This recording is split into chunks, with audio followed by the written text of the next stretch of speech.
I don't know if you've been trying to push into the pit in Season 8, but it turns out they made it a little bit harder. And not only that, we were revealed recently that they did a bunch of weird shadow nerfs to the Bone Spear Necromancer, and the question was kind of up in the air of whether or not this build was going to slap. Well, let me run this tier 80 pretty casually in the background with basically half of my gear having absolutely trash stats, not all my glyphs equipped, not all my boss powers equipped, only Paragon level 149, and let's talk about this build because I think it's going to be very quickly reseeded as our best build this season. I put out a video recently calling to the fact that there have been some shadow changes to the Bone Spear Necromancer. Not only had they fixed a bunch of the bugs, which was in the patch notes, but they fundamentally changed how the build worked. They cut out half of the echoes that we're going to get. Echoes were doing 55% less damage, and we're getting less of them. But the question remained whether or not Blood Spear, the build that I had touted as potentially our strongest build in Season 8, was going to make the cut. And I'm happy to report that it absolutely is. If you're somebody who doesn't like the damage numbers on the screen, I do apologize. I still need to get an idea of how much damage we're doing so I can properly track how often we're increasing the output of the build. But missing two of the damage aspects I would want to use on this, a vast majority of the tempers, no masterworking, half my gear isn't even ancestral at this point. We're already approaching 3 billion damage on a single spear, meaning that we're getting hundreds of millions of damage in addition for the other spears that are there, the other echoes that are proccing, and all of the bone shards that come off from all of these spears as well. And while it's going to be difficult to ever compare a build that is firing off upwards of 4 doubled or even quadrupled bone spears per second at the top end of what this build is capable of doing multiple billions and hundreds of millions all added up, in comparison to something like Blood Wave that's going to be hitting for trillions of damage, but very slowly and in small areas. But it's the clear speed and the rate at which we're killing the packs of monsters that should really be impressing you here. Now, I already have a build planner up above. We have had to make some pretty drastic changes, and I'll call out the mechanics that are causing us to make those drastic changes. And you're going to see some kind of interesting tempers being recommended, but we're also going to have an updated build guide on Maxroll once Sirach is actually done doing the math, optimizing it, and getting it updated. But we're making the biggest changes right now because there are some pretty massive differences in what we thought the build was going to do and what it's actually going to do to be optimal. Without even having really tried this before, the highest I had done was a pit tier 75. I just went and ran at tier 80 to see if we could do it, and we cleared this one out with a minute to spare, and this was actually with taking a pretty silly death halfway through it as well. But hey, once you see my gear and what we are currently cooking with, I think you're still going to be pretty impressed. So just for people who don't quite understand what the build is meant to do, we can make Bone Spear now overpower, and we can turn it into a blood skill. That is through Indira's memory. You can completely ignore the top part that talks about Blood Wave. We don't cast Blood Wave. It's a terrible skill for this build, but Bone Spear is additionally a blood skill. It will consume a corpse and fire an additional Bone Spear from it. It doesn't cast another Bone Spear, it just fires an additional one. The aspect Bone Dusters is going to say whenever a Bone Spear would hit a target in a bone prison, it will overpower and deal more damage. And then in the skill tree itself, Bone Spear will deal even more overpower damage and restore maximum life after overpowering, and this triggers on every single target that overpowers on, so you should be at max life and basically able to out heal any damage that wouldn't one-shot you almost immediately. It is actually insane how tanky you are in this build. Even on the low amount of maximum life I'm at right now, which is only 9,600, this build should be well over 25,000. You put that all together with Deathless Visage, which grants you the additional chance for Bone Spear to cast twice. It increases critical strike damage of Bone Spear, and on top of that, you will form an echo on every Bone Spear that you cast. So if you were to trigger 2 Bone Spears off the cast twice, and then you were to trigger 2 more off of the Indira's memory, that is 4 Bone Spears, all spitting back 3 Bone Shards, so that's 12 Bone Shards in total. All of this can overpower, and then you'll also spit out 6 total echoes that are doing nearly 100% of your Bone Spear's base damage again in an area around you. All of this triggers Lucky Hit, it all counts as bone skills, it can all overpower. It's an insane amount of total damage. And again, if you were watching the gameplay, you can see all of those damage numbers ramping up even on a single target. Now I could bore you to death with the rest of the details, like the different aspects you should be using and the different stats and all of that. Again, I have a planner in the description down below. I also have a planner in the pinned comment. You should really follow that along. But for the people who may already understand how the build is working and want to get a better understanding of where we're currently at power-wise, let's just look through my gear, and I'm going to call out the things that we're currently missing that would vastly improve our damage output. As you can see, one, I literally don't even have things socketed into all of my gear. I do not have any of the mythics that we would typically recommend for this build either. And then on top of all of that, I actually don't even have the rune words that you should be using, which would more than double our damage output just from 2 different rune words. I'm currently using casting an ultimate skill, grants me crit chance because I'm not at crit chance cap yet.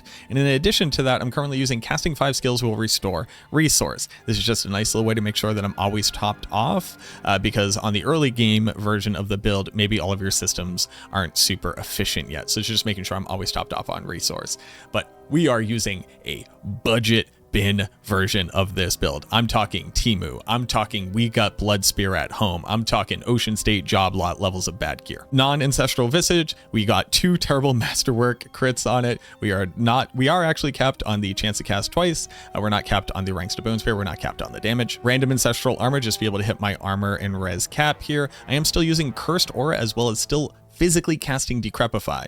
We would want to use Tamwat to be able to automate our curse, so we can put another shadow skill onto our bar to gain even more damage from Reaper's Pursuit, or Blood Mist if you want to feel a little bit tankier. And then we would obviously want to be using Shroud of False Death, but even if not that, I would rather have something like Hardened Bones here to get even more tank out of it. Random non-ancestral gloves that don't have attack speed, they don't have crit chance, they just so happen to roll with ranks to Bone Spear here, and then we have a less than maximum damage roll on our Bone Dusters aspect. The Endearers, luckily on the single masterwork that I have on it, did hit Tides of Blood. I would actually want a GA and the masterwork ranks to all hit on maximum life here, and then again, you do not care about the actual damage of the aspect at all. We're not casting our Blood Wave here. For our boots are actually probably our second best piece of gear here, all said and told. We got a GA on bone skills for Path of Trag'Oul, and then we also masterwork credit a single time. I've just run out of masterworking materials. We have an ancestral weapon. I had to roll the ancestral stat off of this weapon to be able to get the lucky chance to be able to restore resource. On the endgame version of this build, we don't even put chance to cast twice on here. We actually put ranks to finality or ranks to Titan's Fall, 12 ranks in total, granting us like another quite literal doubling of our damage output, and we got an okay roll on the blood attack speed. Then you also notice that we're sitting on an average roll for grasping veins here, missing on another 20% damage. I got a 3 GA amulet, and it's what you're looking at right now. I had to roll off a GA lightning res to be able to get intelligence, and then I guess I have lucky hit chance to be able to heal. Obviously Coalesce Blood is a decent passive here. You would either want Avulsion or Coalesce Blood as the best one, and then we would actually want Tides of Blood as well. This ring is actually pretty nice. It's close to best in slot. You do need GA attack speed on this ring here, so that we managed to get that. I didn't hit it on the masterwork crit, but I do have a pretty solid sacrificial aspect. And then for my other ring, I just hit a random GA intelligence, an okay roll, actually got min roll on the blood attack speed. And then I'm currently using Rathma's Chosen. You do not want to be using Rathma's Chosen, you want to be using Great Feast. I just don't have enough attack speed elsewhere to be able to hit our caps. Book of the Dead, I'm still sacrificing defenders for resistances as opposed to skirmishers for crit chance,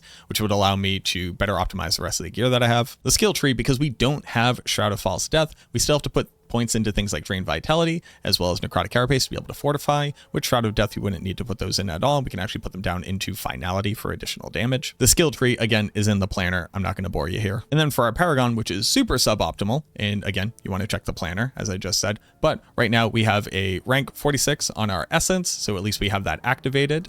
We also are currently using a rank 46 on Corporeal, so we have that activated, but you'll notice I haven't put any of the additional points to get any benefits out of here, other than the multi. Building over into Flesh Eater, I have a min investment on Eliminator here as well, picking up a lot of unnecessary res once you have the optimal version of it. And then I've built into Frailty, typically this would be the last board, and a max rank on Dominate. So I'm currently missing an entire glyph and an entire board. You'll notice we're only on a 4-board setup here. I'm only at 176 total Paragon points spent. Let me just go ahead and put this in. Bam, a little bit more maximal life. The other funny thing that I just want to point out is that one, we've swapped over to using Grigors here. We're still using Wandering Debts. I haven't been able to really level this one up at all.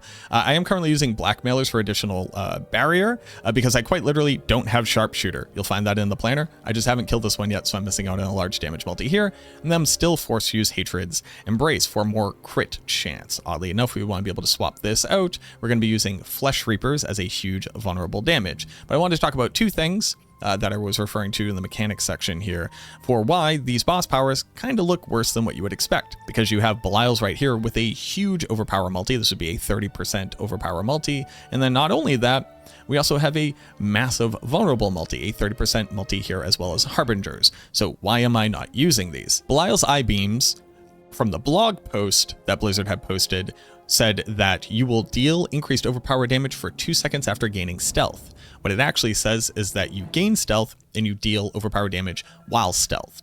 The major issue with this is that basically you'll gain stealth, You will then cast one Bone Spear, you'll lose stealth. So again, overpower multi on that one, and then you will attack almost 3 more times in that same second. And until Grigor's triggers again, gaining you more stealth, you won't have a damage multiplier. So basically, Belial's Eye Beams on Bone Spear on the optimal version is basically worth a quarter of its total damage multi, whereas Flesh Reapers will give us about a 17% vulnerable damage multi 100% of the time. And then Harbinger of Hatred's Volley, which is supposed to be a huge vulnerable damage multi, is actually triggering in a really weird way.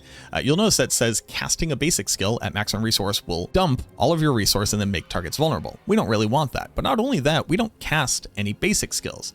So why aren't we using this? Well, it turns out Path of Trigul triggering Bone Splinters when you use it is considered casting a basic skill. Now the issue is that mechanically it absolutely isn't. That's why this says casting to generate echoes, and Indira's memory doesn't grant you them, because this is not meant to be casting. This is a bug. I've submitted it to the developers. So there's a universe where this gets fixed and we can go back to using the better multi here in the form of Harbinger. Sorry, I was hovering the wrong one. But until that point, we can't do it. So the build is feeling exceptionally good for pit pushing. It's also incredibly good for bossing, very fast bossing damage. We've been doing tier 4 bosses all night and we were absolutely crushing them. The only one that kept slapping us was actually Urivar of all things. And it's mostly because I'm doing Grigor Lightning, other people are doing Grigor Lightning, and we're also running with a Blood Wave player. So what it basically means is we can't see the ground, and Urivar's lightning abilities are very hard to see underneath all of that. So he just keeps gacking us with lightning spears. But everybody else getting trashed. Mini Blau, whenever he spawns, getting trashed too. It's been really, really fun, honestly. And not only that, like the power progression curve of the build has felt exceptionally good. I just upgraded to this GA pair of boots within the last hour. I had just upgraded to this GA Coalesce Blood earlier today. I had just upgraded to this attack speed GA ring earlier today as well. Been having a really, really good time of it. This thing is absolutely going to crack over tier 100, no question. Bossing in pit is very good. The one thing that the build obviously is going to suffer, especially if your gear is lower quality than even what I have right here, is things where speed farming is the name of the game, so you can't really reset your cooldowns too quickly. Things like Infernal Hordes can be a little bit of a bust. Doing overworld content like Hilltide, etc.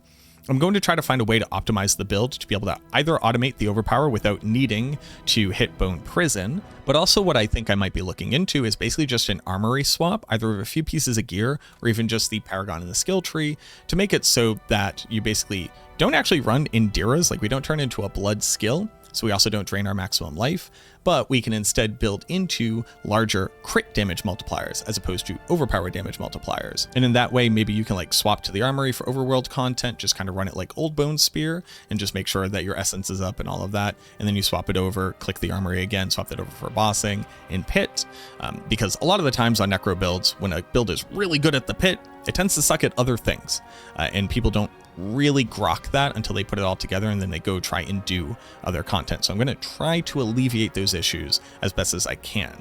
As I come across them, I'll put that planner in the video, but also put that into my Discord channel. Description's down in the link. If you don't want to miss out on that, make sure that you go and click that button. I don't spam y'all or anything like that, but we have a pretty cool little community down there of big necro nerds and general ARPG players. I'll cover like Last Epoch and Path of Exile 2 for a while, Torchlight Infinite down there as well.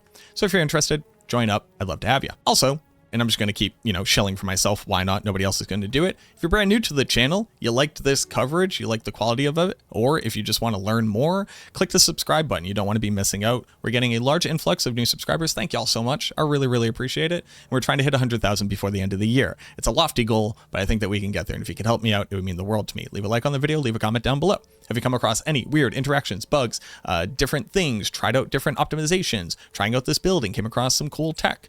Let me know down there as well. We get a ton of great comments. I try to answer as many of the questions as I possibly can. And even if I don't, one of the other people in the community almost certainly has that information for you. So don't be shy, comment down below. I promise nobody will bite, insert unless you're into that kind of joke here. But thank you very much for watching this video. That's enough of me yapping. I really, really hope that it helped. And I look forward to seeing you in the next one.